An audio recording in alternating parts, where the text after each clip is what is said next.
on demande à Zelensky de discuter avec Vladimir Poutine, depuis, les amis, ce n'est pas aujourd'hui, hein, la plupart des Africains qui parlent du conflit russo-ukrainien, dès le début, avaient déjà commencé à parler de négociations. Parce que tout cela va solder avec des négociations. Les Africains sont mieux placés. Même ceux qu'on conteste aujourd'hui, qui sont les chefs d'État des Béni Oui, ont essayé de discuter avec Zelensky en lui disant il faut négocier avec Vladimir Poutine maintenant. Parce que même demain, tu vas négocier avec lui.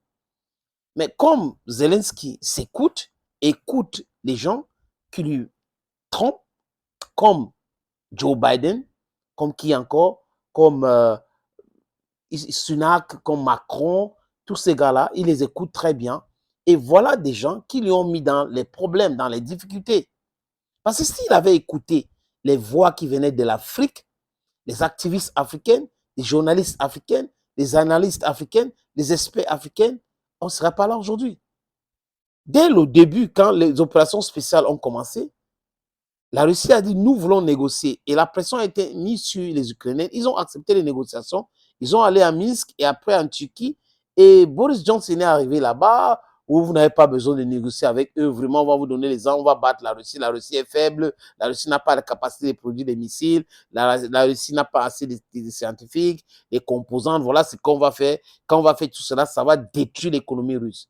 Ils avaient oublié qu'ils ont affaire à un grand stratège, à un grand maître, qui est Vladimir Poutine, qui réfléchit, qui a une longueur d'avance dans la réflexion, qui est un grand, c'est-à-dire qu'il est prévisible. Il est prévisible. Mais les seules personnes qui n'arrivent pas à comprendre que Poutine est prévisible sont les Occidentaux. Et lui s'est étonné une fois en disant que voilà les gens qui disent qu'ils sont allés à l'école et que c'est étonnant de les voir faire ce qu'ils sont en train de faire là. Et c'est sérieux, ces gens-là sont sûrs qu'ils sont allés à l'école et il avait le droit, il avait raison à l'époque quand il se posait cette question, les amis. Il posait cette question à dessein parce que les gens qui sont allés à l'école ne pouvaient pas se comporter comme ce genre-là. That is exactly the truth of the matter. Mais maintenant, les amis, tous les jours, on nous annonce quoi? La Russie a pris un village, la Russie a pris l'autre village. C'est ce qui ressort de l'Ukraine aujourd'hui. Hello there, friends. As I said, I'm your Bamenda man, I'm your Ekuna man, I'm your Ngi man, I'm your Bakure man, and I'm proudly anglophone. Chaque jour, c'est tel village est tombé, tel autre village est tombé. De façon méthodique, mais sûre, les Russes avancent. Même avec les armes des milliards, les promesses des milliards, des F-16 et autres, la Russie est en train d'avancer. There is no way Ukraine is going to stop them from advancing. What we are seeing on the ground, in the field, is Russians are doing their best. Et de façon réelle, les amis. Ce n'est pas le discours à la télé. Parce que si vous regardez les télés en Occident, vous avez l'impression que l'Ukraine a déjà gagné la guerre. Chaque jour, vous avez des experts qui vont vous expliquer non, on est en train de faire ceci, on est en train de faire cela, l'Ukraine est en train d'avancer. Mais la réalité, c'est que les annonces réelles, palpables de l'avancement viennent des Russes. Et les Russes ne font pas les annonces. Ils confirment une information. C'est-à-dire qu'ils travaillent, ils se battent, ils combattent. Après, quand ils ont libéré un village, ils disent on a libéré X ou Y village. Ils disent cela. On a libéré avec les photos à l'appui. Parfois, les Ukrainiens contestent, mais et après, ils vont commencer à dire, oui, on est en train de se retirer, parce que les images sont là. On ne tronque pas toutes les images.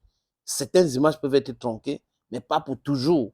À un moment donné, la vérité triomphe. Je vous ai dit ici que le mensonge et la vérité, vous mettez ensemble, vous mettez le mensonge dans l'ascenseur, vous mettez la vérité sur l'escalier, la vérité gagne toujours.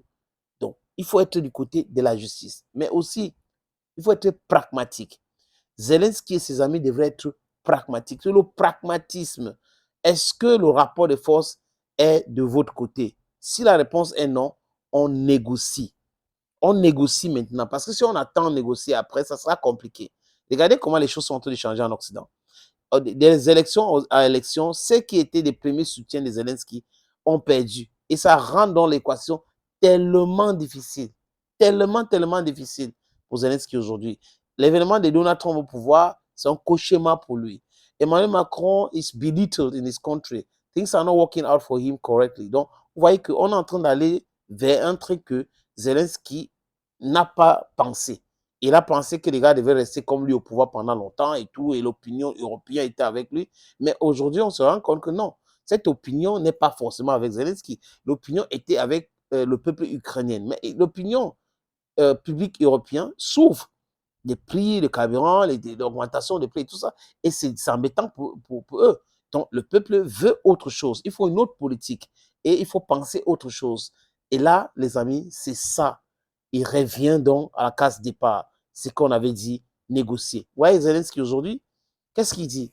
On dit que l'armée ukrainienne n'arrive pas à résister dans le Donbass, que résiste difficilement dans le Donbass. Donc, les différentes positions, les fortifications ukrainiennes, la Russie les brise. Parce que si vous êtes là, vous avez les armes et qu'il n'y a pas de ravitaillement, il n'y a pas la nuit, vous allez faire comment? La guerre, c'est tout cela, les amis. La guerre, ce n'est pas uniquement à la télé, l'infographie et autres. C'est la réalité. Poutine avait dit que la guerre, ce n'est pas Hollywood. C'est tout autre chose, c'est la réalité. Ce n'est pas Hollywood. Au niveau de Kharkiv, la Russie est en train d'avancer là-bas. La Russie a récupéré beaucoup de villages là-bas. Donc, la Russie a dit à l'Ukraine, 4 oblasts. Vous devrez oublier cela. Retirez vos troupes rapidement pour qu'on négocie. Sinon, nous allons continuer. Et là, on est en train de continuer et on voit qu'au fur et à mesure, l'Ukraine est en train de perdre les terres. Est-ce que l'Ukraine va pouvoir récupérer toutes ces terres? That is the question we are asking ourselves. And every single person who is normally constituted should ask himself these questions. Yeah, the thing is, if you want peace, you need to dialogue right now for peace to reign in your country. Thank you so very much, friends, and bye-bye.